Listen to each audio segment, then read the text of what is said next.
Welcome to the Genetic Code. I'm your host, Jeanette Collins. This podcast is designed to take you one episode at a time on an intimate journey of your own personal transformation. Each podcast will have tools and techniques for you to practice in your daily life to create the very best version of you. Let's get started.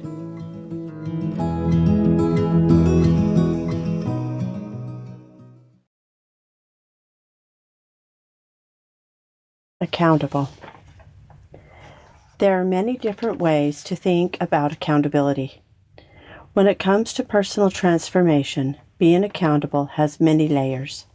There are the obvious ways to be accountable in your own life. Just knowing the definition will help sort that out a bit. Accountable. The obligation or willingness to accept responsibility for one's actions.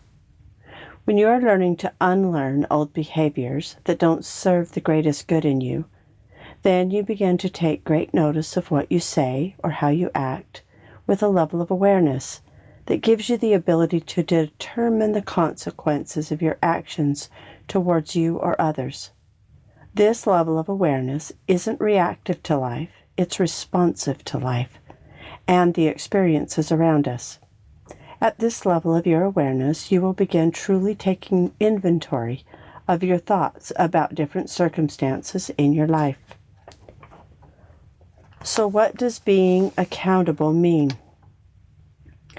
Being accountable for yourself and your actions on this planet takes into account apologizing for poor behavior or statements that you may have made from a reactionary moment that now need correction. It also means being aware of the areas you put your attention, of your thoughts and emotions running amok in the direction of blaming others or judging the world or people on it. Being accountable would look like you stopping the inner thoughts, emotions, and behavior midstream, to not allow the story to fulfill itself to the end, but to stop it, recall your energy or attention back out of the story and redirect it to a more loving focus. For example, there have been many experiences that I've had where I believed that someone else was responsible for the way a situation made me feel. I technically knew the more elevated way to view the situation. I knew that no one can make you feel a certain way, but that I myself am the chooser of any emotion.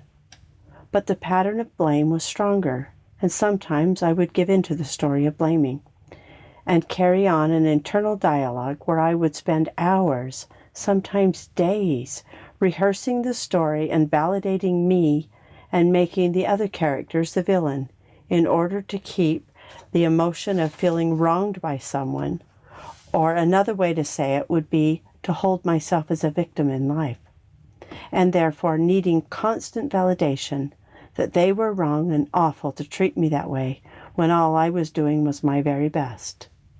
I'm sure you know what I'm talking about and can on some level relate. So the story of the old past, and I call it a story because it isn't happening currently, and it is the past, is being rehearsed by you, with you playing all the parts in your own head over and over, getting more and more dramatic as time goes on.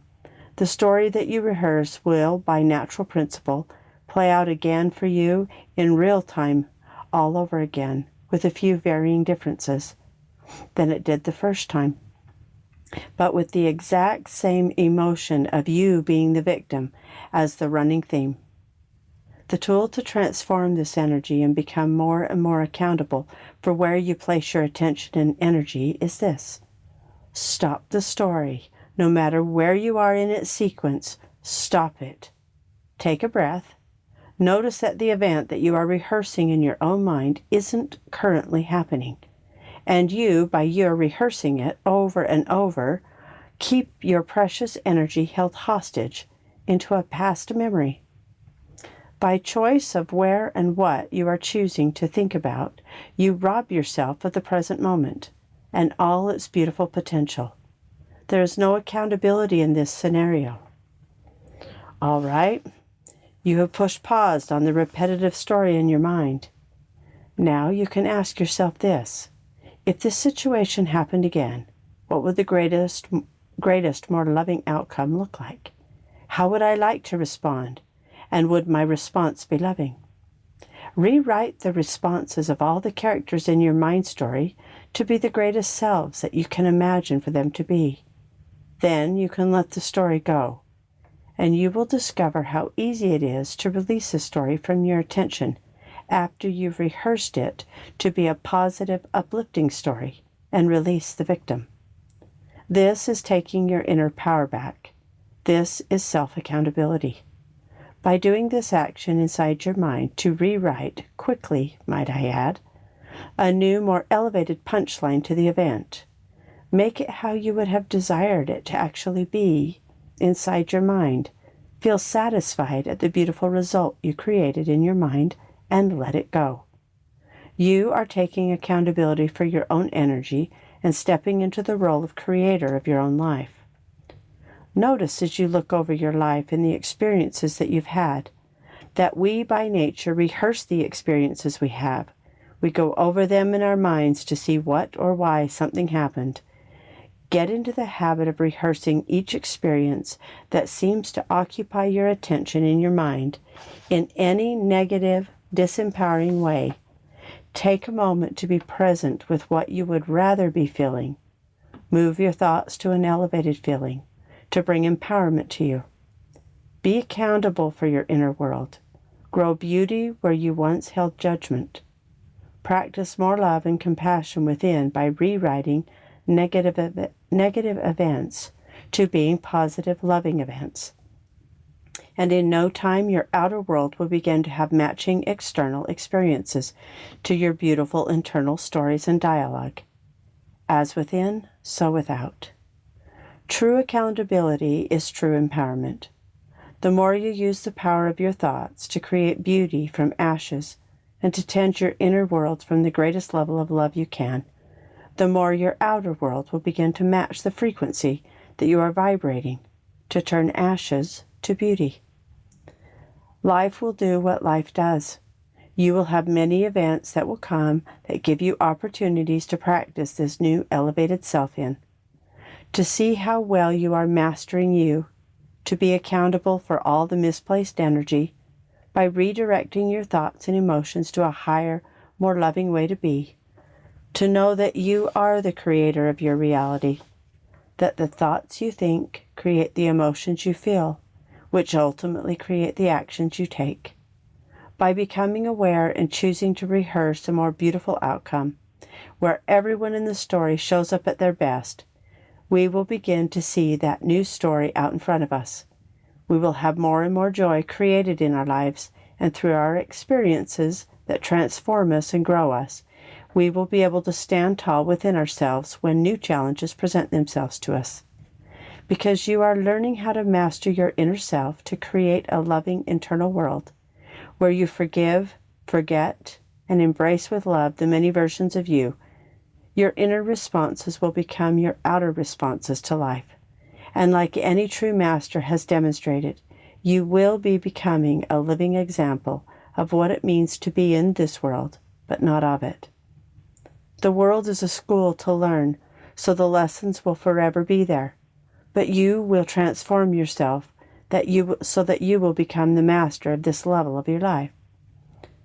Like anything we learn, as we get better and better at it, we seek out more to learn and grow. How you learn and grow is up to you. It can be done in anger and suffering, drama and victim mentality, or you can learn big things in joy and immense compassion. Taking accountability for ourselves, each of us being accountable for our own thoughts, changing them to a greater way of thinking and then a greater way of behaving, is the journey we are on. This journey will offer so much to those who have the eyes to see it and the passion to overcome what may be holding you back. The master becomes what they are because they put in the time, effort, and self-discipline to overcome those obstacles that were there in their life as teachers to guide you into a greater you. Be gentle on your fellow travelers who you are experiencing this journey with. We all have set out to fulfill our inner desires, and no two masters appear the same. Take full accountability for your thoughts, words, and actions by being aware to know that there is a greater level of you waiting for you to experience. So release your need to keep that old version alive and well through mind rehearsals, and begin rehearsing the greatest that you know. Be open to know that as you learn and grow and learn more will come to replace your outgrown self. So allow yourself to expand and grow by changing the negative past into a beautiful rehearsing of a lovely future, bright with possibilities and opportunities. Being accountable is being aware and taking the appropriate actions to correct what needs to be. Being accountable is knowing you are a creator, not the victim. Remembering that you can change the way you think and feel, and it will change your life. This principle of what you sow, you reap, is as true as any. Look at the current results in your life without blaming anyone. Can you look over what's not working and ask yourself, what would love ask me to do here? And how can I create a better outcome? Remember, rehearse the best outcome over in your mind, and it will begin to embody itself into your daily actions, and you will experience it. Take accountability that you and only you choose what to think, feel, and how to behave in any circumstance. Practice what you desire to get better at, and you will meet success.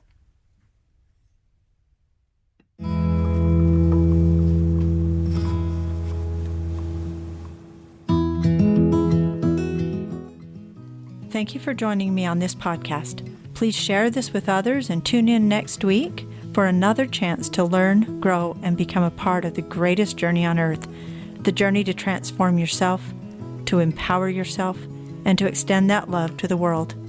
You are worth it.